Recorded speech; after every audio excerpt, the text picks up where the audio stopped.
L'ofici de coraller ha estat un dels més arriscats dels que es duen a terme a la mar. Baixar fondàries de més de 40 metres per cercar les branques de corall vermell, una joia endèmica de la Mediterrània i molt preuada des de molt temps enrere. Un d'aquests corallers que va exercir durant més de 20 anys l'ofici és en Rafael Callol, de l'Escala. Sergi. Aviam, Fram, t'imagines baixar fins allà baix, en coves, roques, penyes, esquerdes, amb uns mitjans força més precaris que els actuals, evidentment. A mi em fa molta por, molt respecte. Ara li preguntarem a en Rafael si les tenia totes. Molt bona tarda, Rafael. Hola, bona tarda, gràcies. Clar, jo deia que baixar allà baix, aquelles coves i esquerdes fondàries, amb 20 anys d'ofici, serveixen per treure les pors? No. Sempre hi són. Sempre hi han sigut allà al costat. Clar, ara, com dèiem, no? Vas estar coraller durant 20 anys. Quan fa més o menys que vas deixar l'ofici? Deu fer ara 4 anys. 4 anys? 4 anys. És prou recent. Sí, és recent.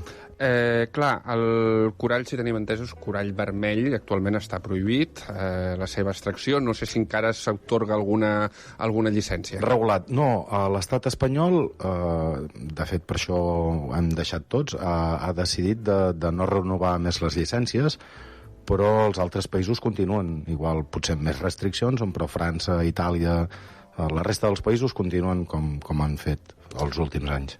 Clar, perquè tu, segons m'has explicat, no només vas fer de coraller aquí a la península i al mar d'aquí prop, sinó que vas estar a Balears i vas estar a molts més indrets, no?, sí, de la Mediterrània. Correcte. He estat a la zona del nord del Marroc, al Mediterrani i també a l'Atlàntic del Marroc, i amb una altra zona que es diu Esquerqui, que seria entre Sicília i Tunísia, al mig del mar, amb aigües italianes també, a Tunísia també, sí, en diferents llocs. A l'estret de Gibraltar també vaig estar molt temps, i les illes tant Mallorca com Menorca com Eivissa. D'acord, estem parlant del corall vermell, aquest antozou. Descriu-nos una mica en quin entorn viu, quin és una miqueta l'hàbitat que el podem trobar i quines característiques té.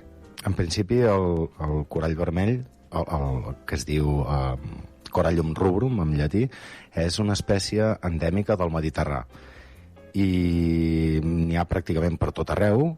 El que passa que és un animal bastant capritxós i per alguna raó en algunes zones els agrada més i d'altres zones li agrada menys, però el que sí sabem és que el que li agrada és la foscor, l'ombra. És a dir, si baixem al fons del mar, el que necessita és que siguin zones rocoses que creïn cavitats que faci ombra, que tingui ombra.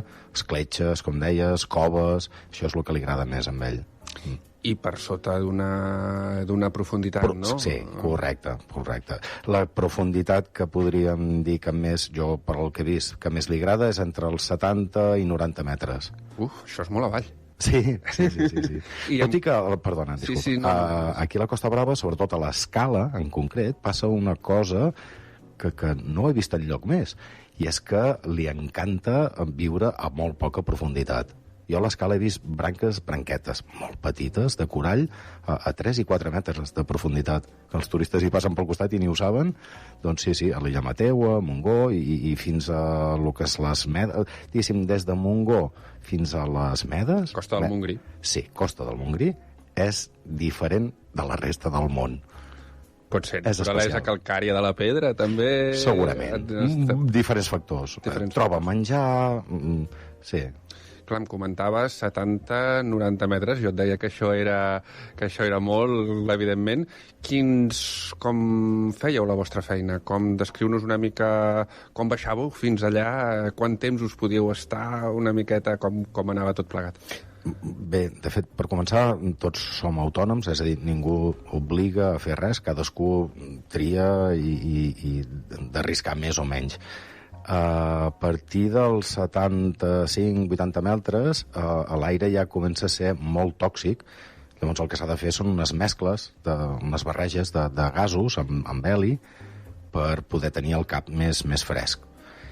I sí, el temps de treball, anem a suposar 80 metres d'uns 20 minuts de treball a fons, suposa aproximadament entre 3 i 4 hores de descompressió. Déu-n'hi-do. És a dir, a dintre del vaixell duíem una cambra de descompressió i ens ficàvem allà dintre, doncs això, aquestes 3 o 4 hores, esperar que... i anar baixant gradualment la pressió per no tenir malaltia de descompressió. I podíeu fer només una baixada al dia? Sí. O només una baixada al dia? Sí, a aquesta profunditat, sí. Vale. Si jo recordo més enrere, treballant potser fins a menys de 40 metres, s'havien arribat a fer 2 immersions al dia, una aviat al matí i una altra a la tarda, per aprofitar optimitzar més el temps. Clar, i en una d'aquestes baixades o en una de les jornades, això anava com els bolets o va com quan vas? O sigui... Igual. I hi ha dies que no trobes per res? Soc aficionat a la micologia també i és exactament igual. Hi ha dies que surts i sense saber-ho, doncs, tornes amb el cistell ple i dies que, bueno, que penses que anirà bé i tornes amb les mans a la butxaca. Sí, Deixeu-me ficar el nas un moment en el vostre diàleg que esteu fent des de l'escala, Sergi, amb el permís. Jo tenia una pregunta amb el corall vermell. Què tan preuat és, Rafel? És molt preuat? És molt car, realment? Sí. És molt preuat perquè és una densitat i una tonalitat especial i, bueno, dins del món de la joieria és molt apreciat. Tot i que val a dir que en un moment de la història, crec que per l'època medieval o així, havia sigut molt més cara. Hi va haver-hi un moment, una època, que es pagava, es deia, sa unça d'or per sa unça de corall. És a dir, que 1 quilo de corall valia 1 quilo d'or. Avui en dia no és així. És car, però no tant. És que jo me'n recordo, i perdoneu que m'hi fiqui ara en personalismes, però la meva àvia va morir fa anys i me'n recordo que quan jo era petit regirava molt les coses i em vaig trobar un petit crucifix, un Cristo, una creu, de corall vermell, on el Jesús està tallat amb corall vermell. I, clar, jo vaig al·lucinar, dic, i això potser té algun valor, no? El corall treballat vermell té més sortida? Vull dir, això realment són relíquies o no, Rafel? Sí. Però jo, parlo per mi personalment, segurament que aquesta peça tindria molt més valor sentimental que no pas econòmic. Home, i tant. Perquè si ja ve de la teva família... Sí. I després, potser aquí a l'estat espanyol, Catalunya, no, però, per exemple, jo quan he estat treballant a Itàlia, Sicília o Sardenya, allà hi ha molta més tradició i totes les cases tenen peces o talles tipus com el que m'estaves comentant, crucifix o inclús a Sicília és molt típic els pessebres fets de corall. Vaja! Una casa que pot té el pessebre per Nadal, treu el pessebre de corall. I aquesta mena d'extracció... I acabo ja, Sergi, només amb una última pregunta. Aquesta extracció de corall està fent patir també el corall ara? És a dir, no sé, tu que et dediques... Si ha augmentat més aquesta extracció, està en perill el corall vermell al Mediterrani? No? Quina és la seva situació? Sí, evidentment, com totes les espècies que l'home treballa, no n'hi ha cap que hagi anat a més, totes han anat a menys, tot és evident. En perill d'extinció per la pesca, aviam, la biomassa ha reduït molt, però tal com per dir que estigui en perill d'extinció, no. Jo crec que sí que pot ser que estigui en perill d'extinció, però no per la sobrepesca, sinó perquè... Contaminació, per la contaminació, canvi climàtic. Són espècies molt i molt delicades i jo ho he vist, segons quines zones, només de que pugi la temperatura 1 grau més del que toca, la mort és massiva. No es mor una espècie, sinó que es mor tot una zona. I he vist zones molt grans, extensions enormes, del corall enganxat a la paret, mort. I ha sigut per això, per una pujada de temperatura. La seva fi vindrà per aquí, no per l'explotació, com d'altres espècies, però val a dir que s'hauria potser de gestionar una mica millor. Bueno, en aquest cas ara l'estat espanyol ja està parat tot, però sí que tot el que pesca l'home, tot ha anat a menys, tot. No, és un comportament de tot, no? Tot el que li fotem mà o el que li posem a caiguin al nostre abast. Treu i no posa, doncs al final... Treu i no posa malament. I en quines regions, per exemple, comentaves Itàlia, amb tots aquests temes, és especialment... Sí. Suposo, no sé si tens... Deu ser pràcticament la regió del Mediterrani que actualment més n'està extraient. No, on també se n'està extraient avui en dia de corall vermell és a Argèlia, perquè durant molts i molts i molts anys va estar tancat i té molts i molts quilòmetres de costa, però si no fos, diguéssim, d'Europa, sí, és Itàlia, perquè Itàlia té molta zona on creix i li agrada molt viure el corall.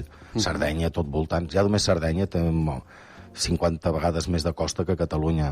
Clar. Catalunya sí que és veritat que hi ha hagut molta pesca, però en realitat ha sigut, què diria jo, en el seu millor moment un 2% de tot el corall del Mediterrani. No, és poca cosa, en comparació a d'altres llocs com Itàlia, Tunísia, Grècia... Tot allò, clar. I ja, per acabar una mica franc, jo també quan començàvem el programa et comentava allò de l'escafandra, no? De la típica imatge de l'escafandra del coraller. En Rafael també em comentava, no? Abans d'entrar això a l'entrevista a Nov, que les imatges que, no sé si saps la curiositat, que a l'entrada del Museu de Dalí, de Figueres, Rafael? Correcte. Hi ha una escafandra de coraller. Sencera, perquè el Dalí, això del corall, també... Sí, era una passió, com que per lligat hi havia molta pesca de corall, ell veia els corallers que entraven a l'aigua i sortien, i bueno, tenia aquesta curiositat, ens hem d'imaginar, no?, a l'època, i ell deia, els corallers i jo som iguals, tots dos fem una feina surrealista, i per això, per això hi tenia una certa passió amb el tema del corall. També val a dir que al final de la seva època Dalí dissenyava joies i utilitzava el corall, i bueno, el cert és que el tenen allà present el coraller, allà ben bé a l'entrada del museu, a sobre de la porta. I també del corall vermell, que a vegades en trobem petites branques aquí a la platja, o veiem algun amb un color una mica més taronjat, una mica més diferent que el corall que podem trobar a les joies, no? Això per què és degut? Perquè fa anys que és mort. La meva mare, per exemple, s'ha dedicat cada estiu a fer un potet de corall que trobava a la platja de les Barques, aquí a l'Escala. Tot i que, i val a dir que el corall està lluny, però els temporals, els trossets que es van trencant, doncs els arrossega els temporals i les corrents i van a parar a la platja. Després, al anar fregant amb la mateixa sorra es va polint, es va llimant, i els trossets que ja fa molts i molts anys que són morts, doncs es van cremant, es van deteriorant i canvia aquesta tonalitat vermella a aquesta altra de color més ataronjada, rosada. Sí. Perquè una característica també del corall és que el creixement és lentíssim, segons. Creix molt, molt lent, no? Bueno, aquí hi ha molta lletra escrita, però real, el corall és un animal que està enganxat a la pedra i com que està enganxat a la pedra no pot anar a buscar el seu menjar. Li arriba. Li ha d'arribar el menjar. Exacte. Llavors, si una larva de corall, perquè en estat larvari doncs és com una gambeta petita, si aquesta larva va parar en un lloc on comença a desenvolupar la colònia, la branca de corall, que és un lloc que hi ha corrent i li arriba a menjar, aquella branca es desenvoluparà i creixerà més ràpid. Si va parar en un altre lloc que no li arriba tant menjar o no hi ha tanta corrent, bueno, anirà més lent o fins i tot potser es morirà. No arribarà a fer-se gran o adulta. És a dir, sempre dependrà una mica, estarà superditat a la quantitat de menjar que li arribi. Hem parlat de la vostra feina, hem parlat d'una diada de treball, no? Suposo que també molts sustos a l'esquena, molts... Sí, i tant. I sustos i disgustos greus, i tornar cap a casa... Companys o... Sí, tres n'he perdut jo, en 20 anys, sí. I sustos, sí, molts, però, bueno, abans ho volia dir, no ho he dit, el fet de baixar a fons s'ha d'estar... Bueno, has de ser una mica celebrat, la veritat, per fer aquesta feina. Sí, perquè quan jo vaig ser pare, després ja m'ho vaig començar a pensar i a veure les coses diferents, i cada cop vaig anar baixant menys, i els últims anys treballava màxim a 50 metres. No tenia intenció de passar aquesta profunditat. Sí, és que 50 metres és una borrada. Vull dir, és molta aigua al damunt del cap, Rafael? Sí, però fins a 50 metres el cap encara treballa bé. És a dir, quan hi ha davant d'un problema, d'una adversitat, doncs, reacciona bé. A partir de... Bueno, cadascú tindrà el seu límit, no? Però a partir d'aquí ja... La narcosis deu ser també un factor, sí. Vull dir que a més que trobes el corall vermell estàs amb un globus impressionant, també, ho hem de dir. Clar, moltes vegades. El que passa que, clar, tens tota la raó, sí. És així. El que passa que quan portes tants anys amb aquest globo, doncs, bueno, ja el tens una mica més normalitzat i l'aprens a dominar-lo, però hi és, sempre, sí. D'aquí ve que explicava abans que a partir de 80 metres, més o menys, en el gremi, el que fèiem era ja preparar aquestes mescles de gasos amb heli per poder ser una mica més coherent amb les coses, amb el pensament. Perquè és que ja... Jo tinc companys que han baixat amb molta més profunditat i han fet bestieses encara molt i molt més grosses. Però baixen amb bibotella, entenc, no?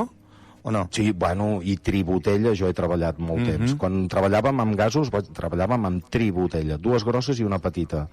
Però i els últims anys ja hi havia un aparell nou que es diu Rebreather, que seria un reciclador de gas, i... Ui, però és perillós el Rebreather també, no? Bueno, és perillós, sí, clar. Jo he sentit pels filtres, perquè has de tenir molt en compte amb els filtres del Rebreather, no? Que te poden jugar te poden fer una juguesca i clar. Jo havia sentit això amb el Rebreather, Rafael? Sí. Mira, senzill.